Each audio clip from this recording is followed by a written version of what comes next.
السلام علیکم ناظرین و سامعین، خوش آمدید کہتا ہوں آپ کو اپنے چینل پہ۔ گزشتہ ویڈیو میں ہم نے دیکھا کہ کیسے نبی کریم صلی اللہ علیہ وآلہ وسلم کی زندگی کی کچھ ابتدائی غزوات کا تذکرہ کیا گیا، اور ساتھ ہی ساتھ ہم نے یہ دیکھا کہ کیسے آپ صلی اللہ علیہ وآلہ وسلم نے بدر کی طرف روانگی شروع کر لی۔ تو چلیے اب آگے دیکھتے ہیں کہ کیا ہوا۔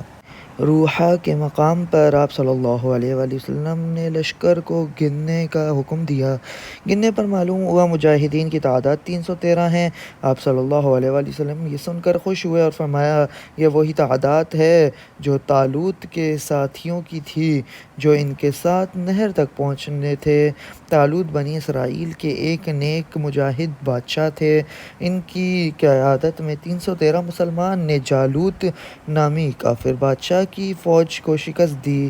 لشکر میں گھوڑوں کی تعداد صرف 5 تھی، اونٹ 70 کے قریب تھے، اس لیے کہ ایک ایک اونٹ 3 یا 4 آدمیوں کے حصے میں دیا گیا۔ آپ صلی اللہ علیہ وآلہ وسلم کے حصے میں جو اونٹ آیا اس میں 2 اور ساتھی بھی شریک تھے۔ آپ صلی اللہ علیہ وآلہ وسلم بھی اس اونٹ پر اپنی باری کے حساب سے سوار ہوئے تھے اور اپنے ساتھیوں کی باری پر انہیں سوار ہونے کا حکم فرماتے، اگرچہ وہ اپنی باری بھی آپ صلی اللہ علیہ وآلہ وسلم کو دینے کی خواہش ظاہر کرتے۔ وہ کہتے، اے اللہ کے رسول، آپ سوار رہیں، ہم پیدل چل لیں گے۔ جواب میں آپ صلی اللہ علیہ وآلہ وسلم فرماتے، تم دونوں پیدل چلنے میں مجھ سے زیادہ مضبوط نہیں ہو، اور نہ میں تمہارے مقابلے میں اس کی رحمت سے بے نیاز ہوں، یعنی میں بھی تم دونوں کی طرح اجر کا خواہش مند ہوں۔ روحا کے مقام پر ایک اونٹ تھک کر بیٹھ گیا۔ آپ صلی اللہ علیہ وآلہ وسلم پاس سے گزرے تو پتہ چلا اونٹ تھک کر بیٹھ گیا ہے اور اٹھ نہیں رہا۔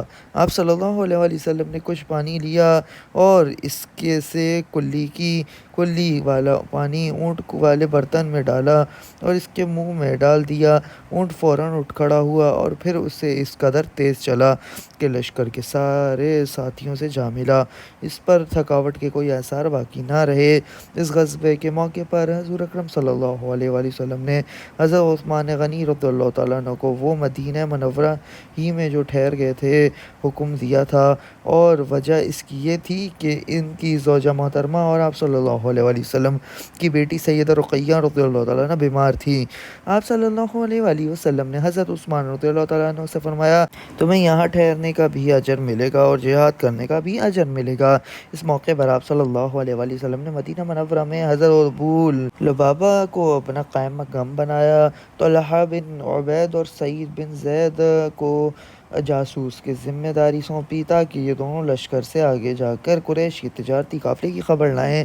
نبی کریم صلی اللہ علیہ وآلہ وسلم نے انہیں مدینہ منورہ سے ہی روانہ فرما دیا تھا۔ روحا کے مقام سے اسلامی لشکر آگے روانہ ہوا۔ عرقزویہ کے مقام پر ایک دیہاتی ملا، اس سے دشمن کے بارے میں کچھ معلوم نہ ہو سکا۔ اب لشکر پھر آگے بڑھا۔ اس طرح اسلامی لشکر زعفران کی وادی تک پہنچ گیا۔ اس جگہ آپ صلی اللہ علیہ وآلہ وسلم کو اطلاع ملی کہ قریش مکہ ایک لشکر لے کر اپنے قافلے کو بچانے کے لیے مکہ کو کوچ کرنے والے ہیں۔ آپ صلی اللہ علیہ وآلہ وسلم نے یہ اطلاع ملنے پر تمام لشکر کو ایک جگہ جمع فرمایا اور اس سے مشورہ کیا، کیونکہ مدینہ منورہ سے مسلمان صرف ایک تجارتی قافلے کو روکنے کے لیے روانہ ہوئے تھے، کسی باقاعدہ لشکر کے مقابلے کے لیے نہیں نکلے تھے۔ اس پر صحابہ کرام رضوان اللہ تعالیٰ اجمعین نے باری باری اپنی رائے دی۔ حضرت مقداد رضی اللہ تعالیٰ عنہ نے عرض کیا، اے اللہ کے رسول، آپ کو تو اللہ تعالیٰ نے حکم فرمایا ہے، اس کے مطابق عمل فرمائیے، ہم آپ کے ساتھ ہیں۔ اللہ کی قسم، ہم اس طرح نہیں کیے گے جس طرح موسیٰ علیہ السلام کو بنی اسرائیل نے کہا تھا کہ آپ اور آپ کا رب جا کر لڑے لیجئے، ہم تو یہیں بیٹھے ہیں، بلکہ ہم تو یہ کہتے ہیں کہ ہم آپ کے ساتھ ہیں، ہم آپ کے آگے پیچھے اور دائیں اور بائیں لڑیں گے، آخر دم تک لڑیں گے۔ حضرت مقداد رضی اللہ تعالیٰ عنہ کی تقریر سن کر آپ صلی اللہ علیہ وسلم کا چہرہ خوشی سے چمکنے لگا۔ آپ صلی اللہ علیہ وسلم مسکرانے لگے۔ حضرت مقداد کی دعا دی۔ حضرت ابوبکر اور حضرت عمر رضی اللہ تعالیٰ عنہ نے بھی تقاریر کی۔ ان کی تقاریر کے بعد نبی کریم صلی اللہ علیہ وآلہ وسلم نے انصاری حضرات کے طرف دیکھا، کیونکہ ابھی تک ان میں سے کوئی کھڑا نہیں ہوا تھا۔ اب انصاری بھی ایک آپ صلی اللہ علیہ وآلہ وسلم کو اشارہ سمجھ گئے، چنانچہ حضرت سعید بن معاذ رضی اللہ عنہ اٹھے اور عرض کیا، کیا اے اللہ کے رسول شاید آپ کا اشارہ ہماری طرف ہے۔ تو عرض کیا کہ ہم ایمان لا چکے ہیں، آپ کی تصدیق کر چکے ہیں اور گواہی دے چکے ہیں کہ ہم ہر حال میں آپ صلی اللہ علیہ وآلہ وسلم کا حکم مانیں گے، حکم برداری بھی کریں گے اور فرما برداری بھی کریں گے۔ آپ کی تقریر سن کر آپ صلی اللہ علیہ وآلہ وسلم کے چہرے پر خوشی کی ظاہر ہوئی۔ چنانچہ آپ صلی اللہ علیہ وآلہ وسلم نے فرمایا، اب اٹھو، کوچ کرو، تمہارے لیے خوشخبری ہے، اللہ تعالیٰ نے مجھ سے وعدہ فرمایا ہے کہ وہ ہمیں فتح دے گا۔ زعفران کی وادی سے روانہ ہو کر آپ صلی اللہ علیہ وآلہ وسلم بدر کے مقام پر پہنچے۔ جس وقت تک قریشی لشکر بھی بدر پہنچ چکا تھا، آپ صلی اللہ علیہ وآلہ وسلم نے حضرت علی کو قریش کے لشکر کی خبر معلوم کرنے کے لیے بھیجا۔ انہیں 2 ماشکی پانی بھرنے والے ملے، وہ قریشی لشکر کے ماشکی تھے۔ ان دونوں سے لشکر کے بارے میں کافی معلومات حاصل ہوئیں۔ انہوں نے لشکر میں شامل بڑے بڑے سرداروں کے نام بھی بتا دیے۔ اس پر حضور صلی اللہ علیہ وآلہ وسلم نے اپنے صحابہ سے فرمایا، مکہ نے اپنا دل اور جگر نکال کر تمہارے مقابلے کے لیے بھیجا ہے، یعنی اپنے تمام معزز اور بڑے بڑے لوگ بھیجے دیے ہیں۔ اس دوران ابو سفیان رضی اللہ تعالیٰ عنہ قافلے کا راستہ بدل چکے تھے اور اس طرح ان کا قافلہ بچ گیا، جب کہ اس قافلے کو بچانے کے لیے جو لشکر آیا تھا، اس اسلامی لشکر کا آمنا سامنا ہو گیا۔ ادھر ابو سفیان نے جب دیکھا کہ قافلہ تو اب بچ گیا ہے، اس لیے انہوں نے ابو جہل کو پیغام بھیجا کر واپس مکہ کی طرف لوٹ چلو، کیونکہ ہم اسلامی لشکر سے بچ کر نکل آئے ہیں۔ لیکن ابو جہل نے واپس جانے سے انکار کر دیا۔ قریشی لشکر نے بدر کے مقام پر اس جگہ پر پڑاؤ کیا اور جس جگہ پانی نزدیک تھا، دوسری طرف اسلامی لشکر نے جس جگہ ہٹاؤ ڈالا، وہ پانی وہاں سے فاصلے پر تھا۔ اس سے مسلمانوں کو پریشانی ہوئی، تب اللہ تعالیٰ نے وہاں بارش برسا دی اور ان کی پانی کی تکلیف رفع ہو گئی۔ جب کہ اسی بارش کی وجہ سے کافر پریشان ہو گئے، وہ اپنے پڑاؤ سے نکلے اور قابل نہ رہے کسی۔ مطلب یہ کہ بارش مسلمانوں کے لیے رحمت اور کافروں کے لیے زحمت ثابت ہوئی۔ صبح ہوئی تو اللہ کے رسول صلی اللہ علیہ وآلہ وسلم نے اعلان فرمایا، لوگو نماز کے لیے تیار ہو جاؤ۔ چنانچہ صبح کی نماز کی ادائیگی کی گئی اور پھر جب آپ صلی اللہ علیہ وآلہ وسلم نے صحابہ کرام رضوان اللہ تعالیٰ اجمعین کو خطبہ دیا، آپ صلی اللہ علیہ وآلہ وسلم نے ارشاد فرمایا، میں تمہیں ایسی بات کے لیے ابھارتا ہوں جس کے لیے تمہیں اللہ نے ابھارا ہے۔ تنگی اور سختی کے موقعوں پر صبر کرنے سے اللہ تعالیٰ تمام تکالیف بچا لیتا ہے ان سے اور تمام غموں سے نجات عطا فرما لیتا ہے۔ اب آپ صلی اللہ علیہ وآلہ وسلم لشکر کو لے کر آگے بڑھے اور قریش سے پہلے پانی کے قریب پہنچ گئے۔ مقام بدر پر پانی کا چشمہ تھا۔ آپ صلی اللہ علیہ وآلہ وسلم وہاں رکتے دیکھ کر حضرت خباب نے عرض کیا، اے اللہ کے رسول، قیام کے لیے یہ جگہ مناسب نہیں ہے، میں اس علاقے سے اچھی طرح واقف ہوں، آپ وہاں پڑاؤ ڈالیں جو دشمن کے پانی سے قریب ترین ہو، ہم وہاں ایک حوض بنا کر پانی اس میں جمع کر لیں گے، اس طرح پانی پینے کے لیے پاس ہوگا ہمارے، ہم پانی کے دوسرے گڑھے اور چشمے پاٹ دیں گے، اس طرح دشمن کو پانی نہیں ملے گا۔ آپ صلی اللہ علیہ وآلہ وسلم کو ان کی رائے پسند فرمایا گیا۔ ایک روایت کے مطابق اسی وقت جبرائیل علیہ السلام اللہ تعالیٰ کا پیغام لائے اور بتایا کہ حضرت خباب کی رائے بہت عمدہ ہے۔ اس رائے کے بعد آپ صلی اللہ علیہ وآلہ وسلم کو لے کر آگے لشکر کو لے کر بڑھے اور اس چشمے پر آ گئے جو اس جگہ سے قریب ترین تھا جہاں قریش نے پڑاؤ ڈالا تھا۔ مسلمانوں نے یہاں قیام کیا اور آپ صلی اللہ علیہ وآلہ وسلم نے انہیں دوسرے گڑھے بڑھنے کا حکم دیا۔ پھر نبی کریم صلی اللہ علیہ وآلہ وسلم نے اس کچے کنویں پر ایک حوض بنوایا جہاں اسلامی لشکر نے پڑاؤ ڈالا تھا۔ آپ صلی اللہ علیہ وآلہ وسلم نے اس میں پانی بھروا دیا اور ڈول ڈلوا دیے۔ اس میں حضرت خباب رضی اللہ تعالیٰ عنہ کے مشورے پر عمل ہوا۔ اس کے بعد سے حضرت خباب کو ذی رائے کہا جانے لگا۔ اس موقع پر حضرت سعد بن معاذ رضی اللہ تعالیٰ عنہ نے آپ صلی اللہ علیہ وآلہ وسلم سے عرض کیا، اے اللہ کے رسول، کیوں نہ ہم آپ کے لیے ایک عریش بنا دیں۔ عریش کھجور کے شاخوں اور پتوں کا ایک سائبان ہوتا ہے، آپ اس میں تشریف رکھیں۔ اس کے آس پاس کی سواریاں تیار رہیں اور ہم دشمن سے جا کے مقابلہ کریں۔ نبی اکرم صلی اللہ علیہ وآلہ وسلم نے ان کا مشورہ قبول فرمایا، چنانچہ آپ صلی اللہ علیہ وآلہ وسلم کے لیے سائبان بنایا گیا۔ یہ ایک اونچے ٹیلے پر بنایا گیا۔ اس جگہ سے آپ صلی اللہ علیہ وآلہ وسلم پورے میدان جنگ کا معائنہ فرما سکتے تھے۔ حضور اکرم صلی اللہ علیہ وآلہ وسلم نے وہیں قیام فرمایا۔ صحابہ رضوان اللہ تعالیٰ اجمعین سے پوچھا، آپ کے ساتھ یہاں کون رہے گا تاکہ مشرکوں میں سے کوئی آپ کے قریب نہ آ سکے؟ حضرت علی کہتے ہیں، اللہ کی قسم، یہ سن کر ہم میں سے ابوبکر صدیق آگے بڑھے اور اپنی تلوار کا سایہ آپ صلی اللہ علیہ وآلہ وسلم کے سر پر کرتے ہوئے بولا، جو شخص بھی آپ کی طرف بڑھنے کی جرأت کرے گا اس سے پہلے اس تلوار سے نپٹنا ہوگا۔ اب حضرت ابوبکر صدیق نے ان جرأت مندانہ الفاظ کی بنیاد پر حضور نبی کریم صلی اللہ علیہ وآلہ وسلم نے انہیں سب سے بہادر شخص قرار دیا۔ یہ بات جنگ شروع ہونے سے پہلے کی ہے۔ جب جنگ شروع ہوئی تو خود حضرت علی رضی اللہ تعالیٰ عنہ بھی اس صاحبان کے دروازے پر کھڑے تھے اور حضرت سعد بن معاذ بھی انصاری صحابہ کے ایک دستے کے ساتھ وہاں موجود تھے اور حضرت ابوبکر اندر آپ صلی اللہ علیہ وآلہ وسلم کی حفاظت پر مامور تھے۔ اس طرح صبح ہوئی، پھر قریشی لشکر ریت کے ٹیلے کے پیچھے سے نمودار ہوا۔ اس سے پہلے حضور صلی اللہ علیہ وآلہ وسلم نے کچھ مشرکوں کے نام لے کر فرمایا کہ فلاں اس جگہ قتل ہوگا، فلاں اس جگہ قتل ہوگا۔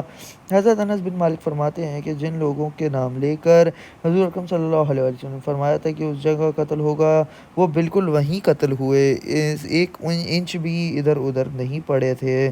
اور حضور اسلم صلی اللہ علیہ وآلہ وسلم نے جب دیکھا کہ قریش کا لشکر لوہے کا لباس پہنے ہوئے ہے اور ہتھیاروں سے خوب لیس بڑھا چلا آ رہا ہے تو اللہ رب العزت سے یوں دعا فرمائی، اے اللہ، یہ قریش کے لوگ، یہ تیرے دشمن اپنے بہادروں کے ساتھ تمام کے تمام بڑے غرور کے عالم ہیں۔ میں تجھ سے جنگ کرنے کے یعنی تیرے احکامات کی خلاف ورزی اور تیرے رسول کو جھٹلانے کے لیے آئے ہیں، اور اے اللہ، آپ نے مجھ سے اپنی مدد اور نصرت کا وعدہ فرمایا ہے، لہٰذا وہ مدد بھیج دے۔ اے اللہ، تو نے مجھ پر کتاب نازل فرمائی اور مجھے ثابت قدم رہنے کا حکم دیا ہے، پر مشرکوں کے اس لشکر پر ہمیں غلبہ عطا فرمائے، اے اللہ، انہیں آج ہلاک فرما دے۔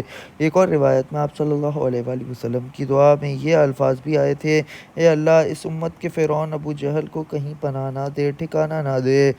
غرض جب قریشی لشکر ٹھہر گیا تو انہوں نے عمیر بن وہب جہمی رضی اللہ تعالیٰ عنہ کو جاسوسی کے لیے بھیجا۔ یہ عمیر بن وہب بعد میں مسلمان ہو گئے تھے اور بہت اچھے مسلمان ثابت ہوئے تھے۔ آپ صلی اللہ علیہ وآلہ وسلم کے ساتھ غزوہ احد میں بھی شریک تھے۔ قریش نے عمیر رضی اللہ تعالیٰ عنہ سے کہا، جا کر محمد کے لشکر کی تعداد معلوم کرو اور ہمیں خبر دو۔ عمیر رضی اللہ تعالیٰ عنہ نے فرمایا، اپنے گھوڑے پر پہلے سوار ہو کر نکلے۔ انہوں نے اسلامی لشکر کے گرد ایک چکر لگایا، پھر واپس آ کر آس پاس آ گئے اور یہ خبر سنا دی۔ ان کی تعداد تقریباً 300 ہے، ممکن ہے کہ کچھ زیادہ ہوں، مگر اے قریش، میں نے دیکھا ہے ان لوگوں کو لوٹ کر اپنے گھروں میں جانے کی کوئی تمنا نہیں، اور میں سمجھتا ہوں ان میں سے کوئی آدمی اس وقت تک نہیں مارا جائے گا جب تک کہ کسی کو قتل نہ کر دے، گویا تمہارے بھی اتنے ہی آدمی مارے جائیں گے جتنا کہ ان کے، اس سے بعد پھر زندگی کا کیا مزہ رہ جائے گا، اس لیے جنگ شروع کرنے سے پہلے ایک بار اس پر غور کر لو۔ ان کی یہ بات سن کر کچھ لوگ نے ابو جہل سے کہا، جنگ کے ارادے سے باز آ جاؤ اور واپس چلو، بھلائی اسی میں ہے۔ واپس چلنے کا مشورہ دینے والوں میں حکیم بن حزام رضی اللہ تعالیٰ عنہ بھی تھے۔ ابو جہل نے ان کی بات نہ مانی اور جنگ پر ٹل گیا، اور جو لوگ واپسی چلنے کی کہہ رہے تھے انہیں بزدلی کا طعنہ دیا۔ اس طرح جنگ ٹل نہ سکی۔ ابھی جنگ شروع نہیں ہوئی تھی کہ اسود مخزومی نے قریش کے سامنے اعلان کیا، میں اللہ کے سامنے عہد کرتا ہوں کہ یا تو مسلمانوں کے بنائے ہوئے حوض سے پانی پیوں گا یا اس کو توڑ دوں گا یا پھر اس کوشش میں جان دے دوں گا۔ پھر یہ اسود میدان میں نکلا۔ حضرت حمزہ رضی اللہ تعالیٰ عنہ اس کے مقابلے میں آئے۔ حضرت حمزہ نے اس پر تلوار کا وار کیا، اس کی پنڈلی کٹ گئی۔ اس وقت یہ حوض کے قریب تھا۔ ٹانگ کٹ جانے کے بعد یہ زمین پر گرا، خون تیزی سے بہہ رہا تھا۔ اس حالت میں یہ حوض کی طرف سرکا اور حوض سے پانی پینے لگا۔ حضرت حمزہ رضی اللہ تعالیٰ عنہ فوراً اس کی طرف لپکے اور دوسرا وار کر کے اس کا کام تمام کر دیا۔ اس وقت اس کے بعد قریش کے کچھ اور لوگ حوض کی طرف بڑھے۔ ان میں حضرت حکیم بن حزام رضی اللہ تعالیٰ عنہ بھی تھے۔ حضور نبی کریم صلی اللہ علیہ وآلہ وسلم نے انہیں آتے دیکھ کر فرمایا، انہیں آنے دو، آج کے دن ان میں سے جو بھی حوض سے پانی پی لے گا وہ یہیں کفر کی حالت میں قتل ہوگا۔ حضرت حکیم بن حزام رضی اللہ تعالیٰ عنہ نے پانی نہیں پیا، یہ قتل ہونے سے بچ گئے اور بعد میں اسلام لائے، بہت اچھے مسلمان ثابت ہوئے۔ اب سب سے پہلے عتبہ، اس کا بھائی شیبہ اور بیٹا ولید بن میدان میں آگے نکلے اور للکارے، ہم سے مقابلے کے لیے کون آتا ہے؟ اس للکار پر مسلمانوں میں سے 3 انصاری نوجوان نکلے، یہ تینوں بھائی تھے۔ ان کے نام معاذ اور عوف رضی اللہ تعالیٰ عنہ تھے، ان کے والد کا نام عفرہ تھا۔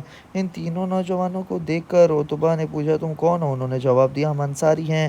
اس پر عتبہ نے کہا، تم ہمارے برابر کے نہیں، ہمارے مقابلے میں مہاجرین میں سے کسی کو بھیجو، ہم اپنی قوم کے آدمیوں سے مقابلہ کریں گے۔ اس پر نبی کریم صلی اللہ علیہ وآلہ وسلم نے انہیں واپس آنے کا حکم فرمایا۔ یہ تینوں اپنی صفوں میں واپس آ گئے۔ آپ صلی اللہ علیہ وآلہ وسلم نے ان کی تعریف فرمائی اور انہیں شاباش دی۔ اب آپ صلی اللہ علیہ وآلہ وسلم نے حکم دیا، اے عبیدہ بن حارث اٹھو، اے حمزہ اٹھو، اے علی اٹھو۔ یہ تینوں فوراً اپنی صفوں میں سے نکل کر ان تینوں کے سامنے پہنچ گئے۔ ان میں عبیدہ بن حارث زیادہ عمر کے تھے، بوڑھے تھے اور ان کا مقابلہ عتبہ بن ربیعہ سے ہوا۔ حمزہ رضی اللہ تعالیٰ عنہ کا مقابلہ شیبہ سے اور حضرت علی کا مقابلہ ولید سے ہوا۔ حضرت حمزہ رضی اللہ تعالیٰ عنہ نے شیبہ کو وار کرنے کا موقع نہ دیا اور ایک ہی وار میں اس کا کام تمام کر دیا۔ اسی طرح حضرت علی رضی اللہ تعالیٰ نے ایک ہی وار میں ولید کا کام تمام کر دیا۔ البتہ عبیدہ بن حارث رضی اللہ تعالیٰ عنہ اور عتبہ کے درمیان تلواروں کے وار شروع ہو گئے۔ دونوں کے درمیان کچھ دیر تک تلواروں کے وار ہوتے رہے، یہاں تک کہ دونوں زخمی ہو گئے۔ اس وقت تک حضرت حمزہ اور حضرت علی رضی اللہ تعالیٰ عنہ اپنے اپنے دشمن مقابلے کا صفایا کر چکے تھے، لہٰذا وہ دونوں ان کی طرف بڑھے اور عتبہ کو ختم کر دیا۔ پھر یہ زخمی عبیدہ بن حارث رضی اللہ تعالیٰ عنہ کو اٹھایا گیا اور لشکر کی طرف لے کے جایا گیا۔ انہیں آپ صلی اللہ علیہ وآلہ وسلم کے پاس لٹا دیا گیا۔ انہوں نے پوچھا، اے اللہ کے رسول، کیا میں شہید نہیں ہوں؟ آپ صلی اللہ علیہ وآلہ وسلم نے ارشاد فرمایا، میں گواہی دیتا ہوں کہ تم شہید ہو۔ اس کے بعد صفرا کے مقام پر حضرت عبید بن حارث رضی اللہ تعالیٰ عنہ کا انتقال ہو گیا، انہیں وہیں دفن کیا گیا۔ جب کہ حضور صلی اللہ علیہ وآلہ وسلم نے غزوہ بدر سے فارغ ہونے کے بعد مدینہ منورہ کی طرف لوٹ گئے تھے، جنگ سے پہلے نبی کریم صلی اللہ علیہ وآلہ وسلم نے صحابہ کرام رضوان اللہ تعالیٰ اجمعین کی صفوں کو ایک نیزے کے ذریعے سے سیدھا کیا۔ صفوں کو سیدھا کرتے ہوئے حضرت سواد بن عزیہ رضی اللہ تعالیٰ عنہ کے پاس سے گزرے، یہ صف سے قدرے آگے بڑھے ہوئے تھے۔ حضور اکرم صلی اللہ علیہ وآلہ وسلم نے ایک تیر کے ذریعے ان کے پیٹ کو چھوا اور فرمایا، سواد، صف سے آگے نہ نکلو، سیدھے کھڑے رہو۔ اس پر حضرت سواد نے عرض کیا، اے اللہ کے رسول، آپ نے مجھے ایک تیر سے تکلیف پہنچائی، آپ کو اللہ تعالیٰ نے حق اور انصاف دے کر بھیجا ہے، لہٰذا مجھے بدلہ دیں۔ آپ صلی اللہ علیہ وآلہ وسلم نے فوراً اپنا پیٹ کھولا اور ان سے فرمایا، لو تم اپنا بدلہ لے لو۔ حضرت سواد آگے بڑھے اور آپ کے سینے سے لگ کر گئے اور آپ کے شکم مبارک کو بوسہ دیا۔ اس پر آپ صلی اللہ علیہ وآلہ وسلم دریافت فرمایا، سواد، تم نے ایسا کیوں کیا؟ انہوں نے عرض کیا، اللہ کے رسول، آپ دیکھ رہے ہیں جنگ سر پر ہے، اس لیے میں نے سوچا آپ کے ساتھ زندگی کے جو آخری لمحات بسر ہوں وہ اس طرح بسر کروں کہ میرا جسم آپ کی جسم مبارک سے مس کر رہا ہو، یعنی اگر میں اس جنگ میں شہید ہو گیا تو میری زندگی کے آخری لمحات ہیں۔ یہ سن کر حضور اکرم صلی اللہ علیہ وآلہ وسلم نے ان کے لیے دعا فرمائی۔ ایک روایت میں آتا ہے، جس مسلمان نے بھی نبی کریم صلی اللہ علیہ وآلہ وسلم کے جسم کو چھو لیا، آگ اس جسم کو نہیں چھو سکے گی۔ ایک روایت میں یوں ہے کہ جو چیز بھی حضور اکرم صلی اللہ علیہ وآلہ وسلم کے جسم کو لگ گئی، آگ اسے نہیں جلائے گی۔ پھر جب حضور اکرم صلی اللہ علیہ وآلہ وسلم نے صفوں کو سیدھا کر دیا تو فرمایا، جب دشمن قریب آ جائے تو انہیں تیروں سے پیچھے ہٹانا اور اپنے تیر اس وقت تک نہ چلاؤ جب تک کہ وہ نزدیک نہ آ جائیں، کیونکہ زیادہ فاصلے سے تیر اندازی اکثر بیکار ثابت ہوتی ہے اور تیر ضائع ہوتے رہتے ہیں۔ اس طرح تلوار بھی اس وقت تک نہ سونتنا جب تک دشمن بالکل قریب نہ آ جائے۔ اس کے بعد آپ صلی اللہ علیہ وآلہ وسلم نے صحابہ کرام رضی اللہ تعالیٰ عنہ کو یہ خطبہ دیا: مصیبت کے وقت صبر کرنے سے اللہ تعالیٰ پریشانیاں دور کرتا ہے اور غموں سے نجات عطا فرماتا ہے۔ پھر آپ صلی اللہ علیہ وآلہ وسلم نے اپنے صاحبان میں تشریف لے گئے۔ اس وقت حضرت ابوبکر صدیق رضی اللہ تعالیٰ عنہ آپ کے ساتھ تھے۔ صاحبان کے دروازے پر حضرت سعد بن معاذ رضی اللہ تعالیٰ عنہ کچھ انصاری مسلمانوں کی ننگی تلواروں لیے کھڑے تھے تاکہ دشمن کو نبی کریم صلی اللہ علیہ وآلہ وسلم کی طرف آگے بڑھنے سے روک سکیں۔ آپ صلی اللہ علیہ وآلہ وسلم کے لیے وہاں سواریاں بھی موجود تھیں تاکہ ضرورت کے وقت آپ سوار ہو سکیں۔ مسلمانوں میں سب سے پہلے مہجع رضی اللہ تعالیٰ عنہ آگے بڑھے۔ یہ حضرت عمر کے غلام تھے۔ عامر بن حضرمی نے انہیں تیر مار کر شہید کر دیا۔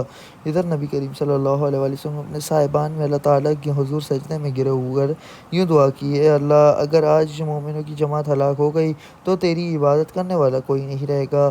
پھر حضور اقدس صلی اللہ علیہ وآلہ وسلم اپنے صاحبان سے نکل کر صحابہ کے درمیان تشریف لائے اور انہیں جنگ پر ابھارنے کے لیے فرمایا: قسم ہے اس ذات کی جس کے قبضے میں محمد کی جان ہے، جو شخص بھی آج مشرکوں کے مقابلے میں صبر و ہمت کے ساتھ لڑے گا، ان کے سامنے سینہ تانے جمع رہے گا اور پیٹ نہیں پھیرے گا، اللہ تعالیٰ اسے جنت میں داخل کرے گا۔ حضرت عمیر بن حمام رضی اللہ تعالیٰ عنہ اس وقت کھجور کھا رہے تھے۔ یہ الفاظ سن کر کھجوریں ہاتھ سے گرا دیں اور بولے: واہ واہ!